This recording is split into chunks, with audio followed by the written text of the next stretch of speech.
Sot në intervistë në pjesë të dytë kam një personazh që ka ditur gjithmonë të tërheqë vëmendjen prapa vetës.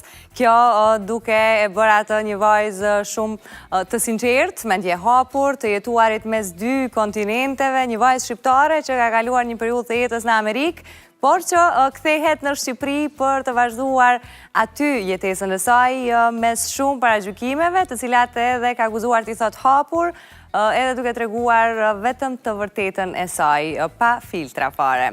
Do ta dëgjojmë edhe sot në një ardhje të saj ekskluzive për ne nga Tirana në Prishtinë në RFO.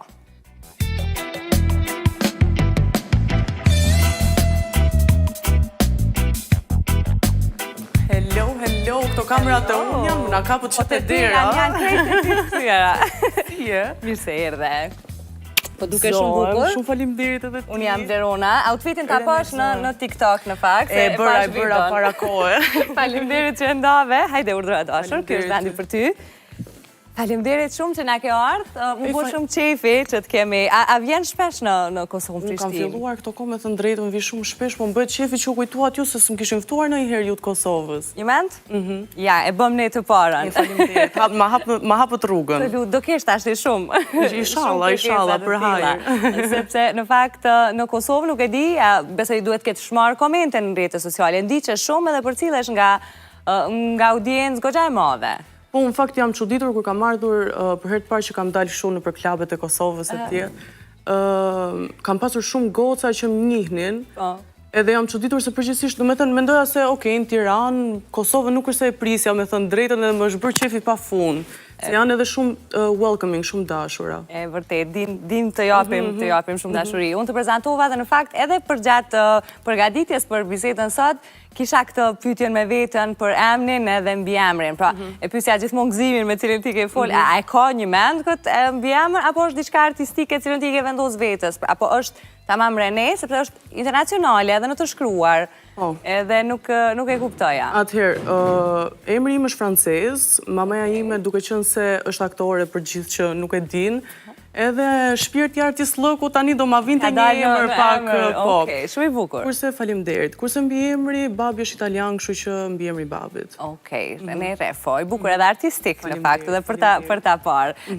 Do nis të flasim pak për podcastin tënd, në të cilin ti shpreh gjithçka nga vetja. Çikun me motor se këto emocionet kishim kohë pa dalë në televizor. Ujin Golden Eagle, nëse do pak energji me marr, lirisht e ke aty. Ndiu si në shtëpinë tënde. Mos u bë merak. Atëherë, po thoja për podcastin, me qenë se aty, me aq sa kemi pa, ti flet shumë hapur për çdo gjë, dhe nuk e vret fort mendje nëse kjo do ndiqet nga shumë sy njerëzish që edhe mund të kenë paragjykime, ti e rëndësishme e ke ta thuash mendimin tënd, edhe në fakt duket sikur i jap komoditetin edhe tjetrit me thënë po të njëjtën, edhe me thënë gjëra që ndoshta diku herët në një vend tjetër e ka pas pak me siklet me thënë. Taktik manipulimi kjo me thënë. A është kjo? A i ke mendu këtë prej fillimit si strategji tënde në pra, sepse kemi plot podcasts online, sidomos në ditët e sotme që po realizohen. A i ke mendu që kjo është pikrisht ajo që ty të dallon prej të tjerave? Më shumë se sa kjo mendoj që është thjesht kjo pjesa e qenit vetja. Edhe përpiqem që edhe me lirshmërinë time kur flas edhe tjetri normalisht ja përcjell që je në një vend, një hapësirë që ti nuk po gjikohesh, e kupton? Domethënë nëse unë jam të kam ftuar, nuk jam këtu për të sulmuar. Se e shoh shumë në emisionet në Shqipëri, ndjes se unë kam qenë edhe shkputur 10 vite në Amerikë dhe pjesën e Kosovës nuk është se i kam parë shumë televizionet. Edhe këto në Shqipëri pak të cunguara çka kam parë ose çka kam experience vetë, do me thënë, edhe e shoh që ftojnë dikë edhe kanë qef të ngacmojnë, të sulmojnë, do me thënë të nxjerrin ndonjë gjë sa për lajmin, e kupton, ndërkohë që unë kam qenë shumë e qartë me gjithë të ftuarit e mi dhe i kam thënë që nëse ti do që diçka të prijet ose nuk je rehat flasësh për një temë caktuar, thjesht ma thuaj dhe ajo nuk bëhet. Do me thënë jam këtu për të bërë një bisedë të hapur, për çfarë ti ndihesh komod, normalisht që me gjithë qefin që t'jetë edhe pak jashtë kësaj orbitës të Shqipërisë janë shumë të cunguar në ato që thonë edhe janë shumë me skript, edhe po përpiqem edhe deri tani mendoj që i kam nxjerr një 2-3 gjëra me thënë drejtën që kam dashur. A kam pasur ndonjëherë dikush nga të ftuarit këtë, pikrisht që po thua ti, kam prit prej teje. Ndoshta nuk e kishin menduar që pikrisht e ty do ta kenë këtë lirinë edhe ti nuk e ke atë qëllimin se po të ul këtu përballë edhe tash unë të filloj me pyetje që të vënë ty në siklet edhe do të vëm pozitë të tillë. Ata ka thonë dikush se kam prit që je kështu, Reni? Përgjithsisht më presin që të jem person që nuk gjykoj edhe kështu welcoming, po jo, tekstualisht nuk është se ma ka thënë njëri që nuk e prisja të thoja këtë fjali ose atë fjali, po e kam vënë re që kanë pasur tjetër qasje nga intervistat e tjera dhe më është bërë qefi me thënë drejtën. Nga gjithë të intervista që ti ke bo, kë e ke më të pëlqyerën, më favoritën të ndën? Më favoritën, të them të drejtën në këto intervistat i bëjmë shumë për qoka më i motor se sa i bëj kështu me i sheftë ma. Do njëra që e ke shiu shumë edhe e knaq me diskutimin, me bisedën. Po, ndoshta një intervist me mamin që kam qënë, mi qënë të dyja edhe ka qënë pak edhe më emocionale, pak më e prekshme, pak një anë tjetër e imja që nuk para e shfaqe edhe në për këto rrjetet sociale. Këtë anën, e ke probleme e shfaqme po edhe njerëzit e tjerë në kuptimin, jo domosdoshmërisht në rrjetet sociale, po edhe me miq. Anën vulnerabël po thua, po? Këtë anën emocionale të ndën të vajzës së ndjeshme që po thua e ke shfaq vetëm në diskutim me mamin. Po. Unë i përjetoj gjërat siç më vinë me thënë drejtën, po edhe të shfaqësh vulnerabilitet në televizor, mendoj që edhe njerëzit nuk kanë nerva ta shikojnë, se në fund ditës gjithë kanë hallet e veta, nëse unë jam në një platformë që është për të qeshur edhe për të thënë diçka pak më budallaqe në thonjza, nuk kanë nerva njerëzit që më gjojnë mua të qaj një hall ose më ka ndodhur mua kjo dhe jam e trishtuar. E kupton, çdo gjë ka atë strategjinë e vet edhe ndoshta ndoj Big Brother edhe shprejmë atë vulnerabilitetin. Okej, këtë Big Brotherin e kam lexuar që të kam ftu, do shkosh, ku kam betë si diskutim? Te cili nga? I juaj, apo? Të dyja, më duket ke marrë ftesë. Ka marrë po të dyja, te Big Brother juaj me thënë të drejtën, e kisha shumë problem këtë pjesën e theksit edhe mendoja që s'do i kuptoja shumë gjëra dhe prandaj isha pak kështu që okej, do futem aty edhe nuk do kuptoja asgjë se edhe kur do me thënë kur bëheni bashkë kam pak problem se nuk kam pasur edhe shumë qasje me ju, po që kurse te Big Brother i tjetër më është bërë ftesa shumë vonë, edhe realisht e respektoj shumë që ju më keni thënë që në fillim, do me thënë keni qenë shumë qartë, më keni thënë që në fillim që shiko, a do t'jesh pjesë e programit edhe me shumë dëshirë, tani që kam filluar edhe të vi, me thënë të drejtën këtej, edhe më është raur pak veshi, mundet nga viti tjetër. Besoj që nuk do ta kishe pas të lashë me këtë pjesën e komunikimit. Edhe pse mund të ketë ndonjë fjalë, për shembull, nuk e di, a ke dëgjuar ndonjë fjalë që ndonjë edhe mund të ketë, po, absolutisht. Ka ngacmu veshi kështu të zhdukesh u diçka, ka pas nga këto ardhjet? Ke sa të duash ke. Më përmendje se i kam me qejf këto. Po, mahall për shembull nuk e dija, nuk e kisha dëgjuar. Mahall? Po, që është lagje. Shtikla? Shtiklat, po. Takat. Po që më pëlqen realisht shumë, jam knaqëm këtej pafund. Edhe me 5 ardhje tjera për Po, jam mora dorën. Të të pis pak për jetën, se the këtë shkputjen që e ke pas nga Shqipëria për në Amerikë, ke treguar në rrjetet tua sociale. Sa vjeç ke qenë kur ke shku në Amerikë? Unë kam qënë 12 për 13, do me thënë 13 nuk i kisha bërë akoma, ajo verë ka qënë.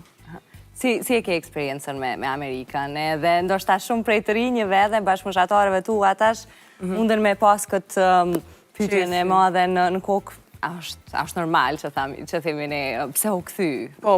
Si ka mundësi me elon atë American Dream edhe me u kthy në Shqipëri? Çka të shtyo ty? Tani unë mendoj që çdo vend është shumë individuale dhe çdo eksperiencë është shumë individuale, pra nuk mund të bazohet, do me thënë se është kjo, nuk e di pse njerëzit ndjehen kaq të burgosur në thonjza në Shqipëri, se në fund ditës unë nëse do më thonin po të zgjidhje një vend ku të shkoje të rije në Amerikë, mos shkoje më kur në Amerikë dhe të rije në Shqipëri dhe mos shkoje kur në Shqipëri dhe të rije në Amerikë, unë Shqipërinë do e zgjidhja gjithmonë, e kupton? Edhe më duket sikur kur e ke një gjë gjithmonë edhe është kaq e mirë, po nuk e humbe, nuk ja di atë vlerën, e kupton, edhe e them për të gjitha që si Shqipëria të shkoni, ndoshta mund t'ju shijoj pafund një eksperiencë në Amerikë, po si të rre zemra për vendin tënd nuk ka për zotin. Po, ata që nuk e kanë përjetu edhe këtë daljen edhe kufizimin, e biles neve në Kosovë e di më së miri, sepse rishtas kemi kemi marrë edhe liberalizimin e vizave, do me thënë, veç ai fakti kur e din që s'mund, të shkosh diku edhe vështirësitë që ke, bojnë me dasht me ikë prej. Po që mendoj që çdo person duhet ta provojë një herë këtë jetesën jashtë. Do me thënë, të paktën 1 vit, 2 vite, një gjë ku ti thjesht kesh një shije, një nuancë që çfarë ndodhet dhe ndoshta edhe mund t'ju shijoj më shumë, nuk e diet. Besoj që të jetuarit atje të ka arritur edhe të ka mësuar shumë si eksperiencë. Cilat do të mi veçoje 2 prej gjanave që ti ja thu vetës sa mirë që më ka ndodhur se jam kjo që jam, edhe që kanë ndiku në formimin e karakterit tënd. Po, puna patjetër se kam filluar punë 14 vjeç dhe që atëherë nuk hoqa dorë kurrë, domethënë, edhe se t'jep një lloj independence dhe ndjesh shumë e sigurt në atë që do, në atë që kërkon, eksperjenca, qasja me njerëzit të ndihmon shumë. Dhe Amerika ta bën këtë, domethënë kushdo që t'jesh edhe sikur të kenë lek të shtëpisë ose kështu do punosh se ta imponon si vend.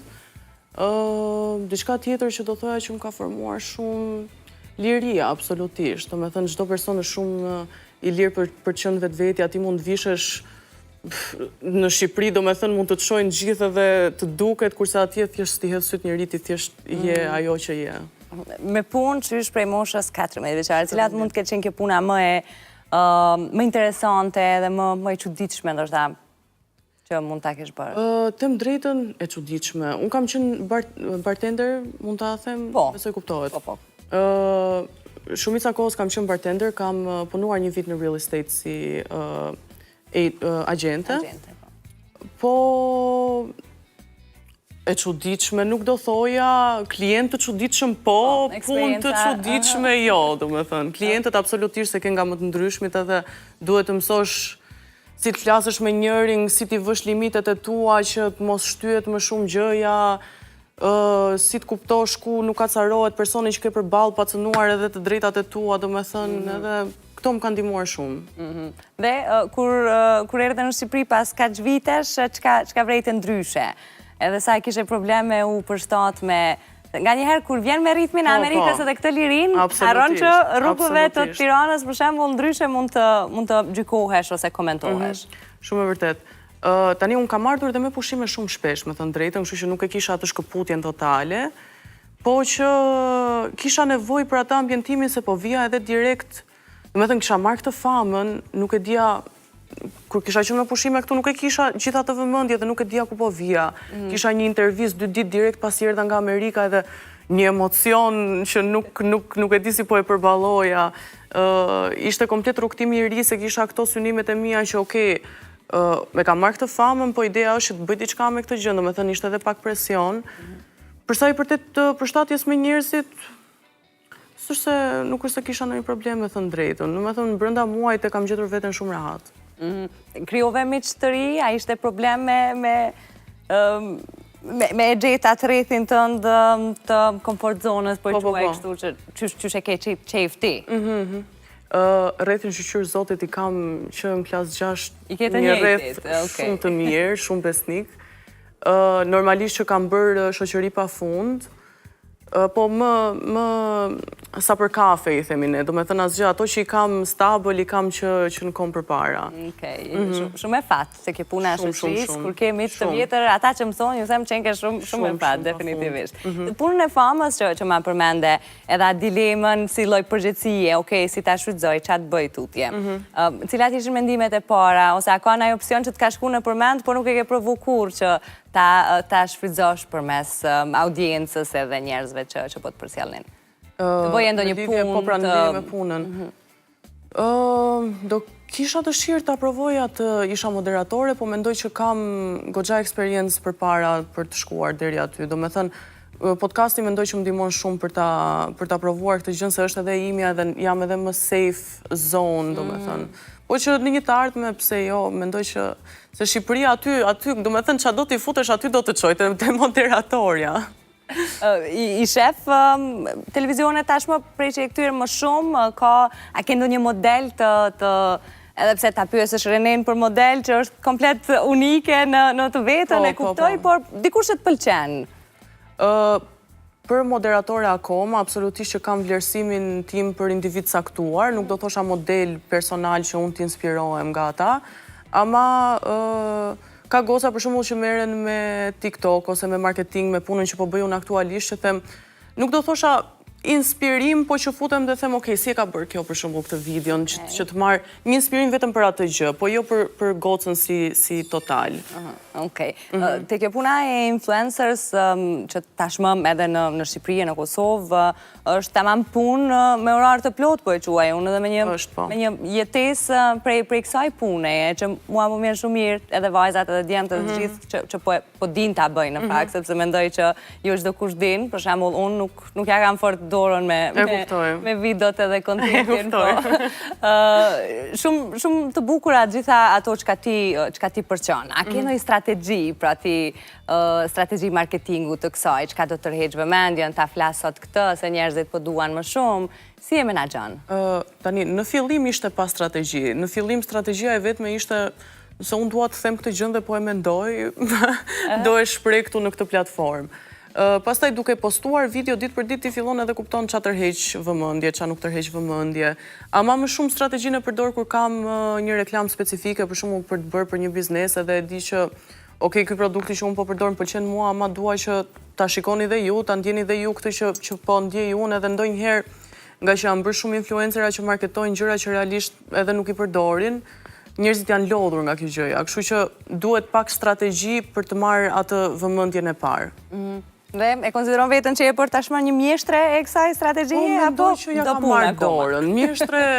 Mjeshtres do t'a quaja vetën kurse se kam tipin, do me thënë gjithmonë jam njëri që them ka më mirë, po që deri diku ja kam marrë dorën. Okej, cilat mendon që janë disa prej gabimeve që le ta shfrytëzojnë këtë bisedë edhe vajzat që na ndjekin e të mësojnë prej teje, sepse di që je hapur. Cilat mendon që janë disa prej gabimeve që ty të kanë rënë sy që vajzat i bëjnë tek të bërit influencing, pra? Gabime nuk do thoja, po do thoja që më vjen keq që përpishen të imitojnë njëra tjetrën e para, se të folur në veshje apo në çdo gjë janë, do me thënë, mendoj që çdo femër, çdo njeri, çdo individ ka të gjitha ato, na erdhi një ka të gjitha ato po edhe fustani. Ka ato cilësitë e veta që na bëjnë unik. Edhe në momentin që ti përpishesh të bësh diçka që nuk je, edhe njerëzit nuk kanë interes të të shohin, sepse e ndjen, do me thënë, ndoshta ti nuk ke inteligjencën për ta kuptuar që kjo goca po imiton dikë tjetër, po është diçka që i kemi ato shqisat që e ndjejmë njëri tjetrin, edhe e ndjejmë kur diçka nuk është origjinale dhe njerëzit po lodhen nga gjithë ky falsitet që po ndodh, mendoj. Vërtet, e kuptojnë, e nuhat publiku gjithmonë, jam për çdo ditë me ta dhe e di që më njëherë dallojnë kur diçka nuk po shkon. Kemi vazhdimisht fotografi tuat, po më thonë që do ma vën një fotografi dhe duan të ma komentosh pak edhe raportin me të, me qenë se kur the për intervistën e preferuar me mamin, nuk e dija do të ndihet Okej, prit se kam një gjë për të shtuar. Intervista ishte kur dikush më ka marrë mua në intervistë, se te podcasti im nuk e quaj, e kupton, po që nga podcasti im, videoja me Eltonin ka qenë absolutisht më e bukura që kam bërë edhe më e kam shijuar më shumë nga të gjitha. Si janë raportet e juja? Shumë të afërta, shumë dashurore, kaotike, kemi ato momentet tona se jemi edhe të dy, kemi shumë tiparet ngjashme dhe ndonjëherë tiparet e ngjashme të bëjnë edhe të kesh shumë kili-vili me njëri tjetrin. Po që shumë njerë jam shumë e hapur edhe ndihem shumë rehat t'i flas për çdo gjë, me thënë të drejtën. Për çka kundërshtoheni apo kritikoheni kështu më së shpeshi me njëri tjetrin? Po gricjet, për çka ndodhin më së shpeshi? Po Eltoni ka qef çik vëmendjen. Edhe për shembull ndonjëherë kur dalim, bën ndonjë gjë dhe unë i them Elton mos bëj ashtu, i them unë. Edhe mërzitem, edhe ai do të vazhdoj me atë të vetën, edhe këtu mund t'i kemi për shembull ndonjë përplasje. Okej, të e kaluash me qenë kanë, jo diçka madhore, e zëm. Nga ana e zemrës edhe lidhjeve si je më Irene? Të sikletos pak në fund edhe unë. Po, jo, e marrë vesh, e ke dhe ti s'ke qa bën, nuk kemi nga të dalim. Mirë, e knaqur këto kohë. Këto kohë nuk kam pasur ankesa me thënë të drejtën. Mirë po më shkojnë gjërat. Mbaj mend që ke thënë se edhe zemra të tërheq gjithmonë ndaj djemve shqiptarë. Po.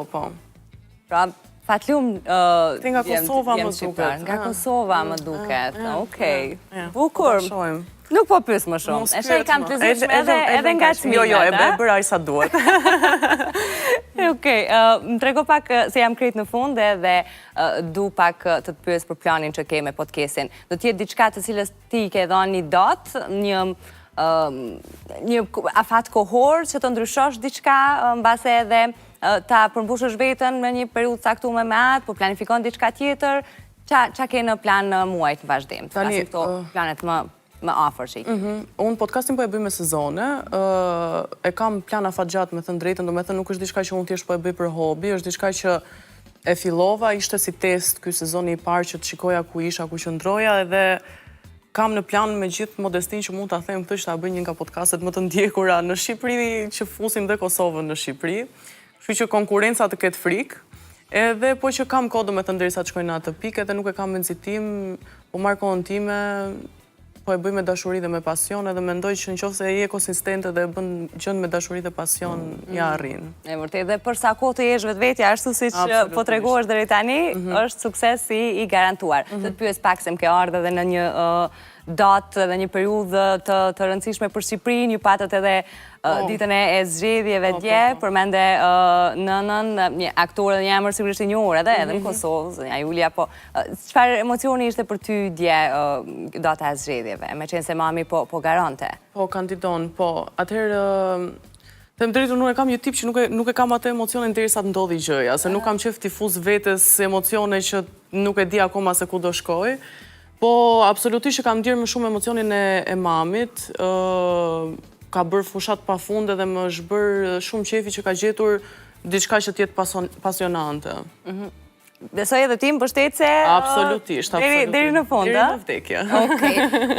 Faleminderit Rene shumë tjerë dhe shijova shumë këtë, besoj nuk do t'jetë e fundit a herë. Jo. Po tash këtu do rriu. Kosovarit pas ka marrë zemrën, kështu që do të kemi më shpesh këtu. Po. Faleminderit që ishe. Faleminderit. Më thonë që nuk kam kohë edhe shumë për këngën, Arbër, më fal të lutem, të marrëm minutat për këngën e fundit. Mirë që ju pres nesër, vazhdojnë t'jeni me ATV-n.